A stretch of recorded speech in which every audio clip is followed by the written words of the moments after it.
Alors là, nous allons voir les vérifications intérieures du véhicule qu'on peut vous poser à l'examen du permis de conduire. Donc nous allons commencer par, sur le volant, par l'avertisseur sonore qui est ici. Bien sûr, on s'en sert qu'en cas de danger immédiat. Ici, nous allons regarder sur cette commande-là et nous allons avoir tous les feux du véhicule. Donc la première manette ici, quand je vais le tourner une fois, je vais avoir mes feux de position qu'on va utiliser bien sûr en agglomération bien éclairé. Quand je tourne une deuxième fois, je vais avoir mes feux de croisement, ceux que j'utilise le plus souvent en agglomération bien éclairée, hors agglomération bien éclairée, voilà, ou quand je croise un véhicule. La manette juste à côté, quand je vais le tourner une première fois, j'aurai mes feux de brouillard avant. Une chose à savoir, importante, c'est que pour avoir mes feux de brouillard avant ou les arrières qui vont arriver, je dois avoir mes feux de croisement obligatoirement. Pour mettre mes feux de brouillard arrière, je tourne dans l'autre sens. Sens contraire au brouillard avant, donc ils vont se retrouver ici, c'est le voyant orange. Pour les déconnecter, tout simplement dans l'autre sens. Pour faire un appel lumineux, tout simplement, votre commande est toujours à gauche, faire un appel lumineux, je fais un petit appel lumineux avec ma commande en ramenant vers moi. Maintenant, pour avoir mes feux de route, les feux de route, on les utilise en agglo ou hors agglo, pas éclairés du tout. Je vais mettre mes feux de croisement et je vais ramener la commande vers moi, dans l'autre sens. Et là, je vais avoir mes feux de route allumés. Pour les déconnecter, je ramène dans l'autre sens, tout simplement, et je déconnecte mes feux de position et mes feux de croisement. Nous allons passer à la commande d'à côté, ici. Donc là, nous allons avoir tout ce qui est essuie-glace et lave-glace. Donc pour avoir les essuie-glaces, tout simplement à l'avant du véhicule, je vais descendre ma commande. Nous allons avoir des vitesses, bien sûr. Tout va dépendre de l'appui. Donc première vitesse qui est très très lente. Nous allons avoir une deuxième vitesse quand je redescends qui est un peu plus rapide. Et une troisième vitesse qui est beaucoup plus rapide. Pour déconnecter, je ramène en position initiale. Pour avoir le lave-glace à l'avant, je ramène simplement la commande vers moi et c'est moi qui vais doser mon produit naturellement. Si je veux plus de produit, je rappuie un petit peu plus longtemps. Pour avoir l'essuie-glace à l'arrière, c'est cette commande-là que je vais tourner une fois et je vais avoir l'essuie-glace à l'arrière qui se met en route. Si je veux mettre le lave-glace à l'arrière, je tourne une deuxième fois, tout simplement. Et la dose de produit va se mettre naturellement seule. Je ne gère pas ce qui se passe à l'arrière.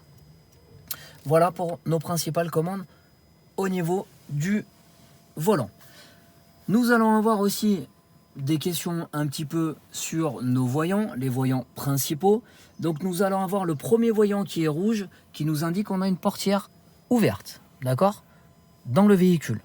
Nous allons avoir le voyant ici avec un P à l'intérieur, qui est rouge aussi, qui nous indique qu'on a le frein à main.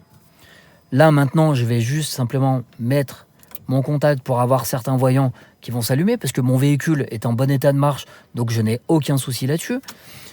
Le voyant que nous allons avoir en rouge en haut avec le plus et le moins, ce sera notre voyant de batterie. Le voyant que nous allons avoir en bas, c'est le voyant qui nous indique que nous avons un problème de liquide de frein. Alors, il ressemble au frein parking, sauf qu'à l'intérieur sur le frein parking, nous avons un P. Là, nous allons passer au voyant rouge encore ici, la petite burette d'huile qui, s'il s'allume, ça veut dire que nous avons un niveau d'huile qui est au niveau minimum.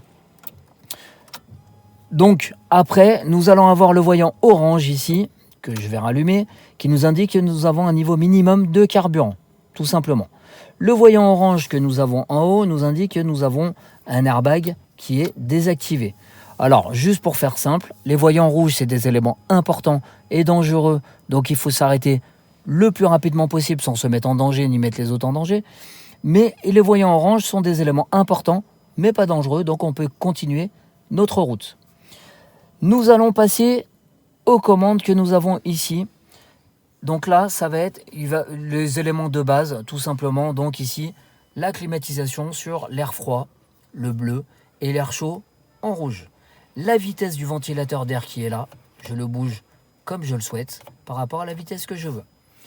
Après, nous allons avoir deux voyants qui vont être très importants. Ça va être le triangulaire ici qui nous indique qu'on va dégivrer le pare-brise à l'avant, et le rectangulaire qui va nous indiquer qu'on va dégivrer la lunette arrière. Alors là, nous allons passer au pare-soleil. Donc on peut nous demander simplement de manipuler le pare-soleil réservé, bien sûr, au conducteur et de le mettre en position de la portière. Donc là, nous avons juste à le déclipser à droite, le mettre en position normale. Alors attention à ne pas le prendre dans la tête, bien sûr. Et après de le remettre en position initiale, tout simplement. Le pare-soleil nous sert à ne pas être aveuglé par le soleil, par exemple. Et après, je le remets à sa position normale. Là, nous allons arriver aussi ici où nous avons la centralisation des portes du véhicule. Donc en l'actionnant, ça va nous actionner les portières du véhicule, donc celui-là. Et là, nous avons les feux de détresse qui va allumer forcément tous les clignotants du véhicule.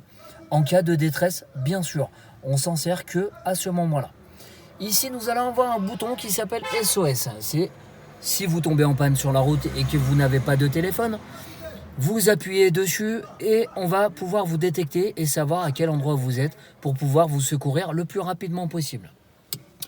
Sur mon tableau de bord, je vais avoir des volets d'aération, d'accord, qui vont permettre de diriger l'air arrivant dans l'habitacle. Ici, nous allons avoir ce qu'on appelle des buses d'aération, pareil, qui permettent de diriger aussi de l'air dans l'habitacle. Les papiers du véhicule, on peut vous poser des questions sur vérifier la présence de l'attestation d'assurance, du constat amiable ou de la carte grise. Tous ces documents se retrouvent dans la boîte à gants et la vignette d'assurance sur le pare-brise. On doit juste vérifier la date de validité de notre assurance.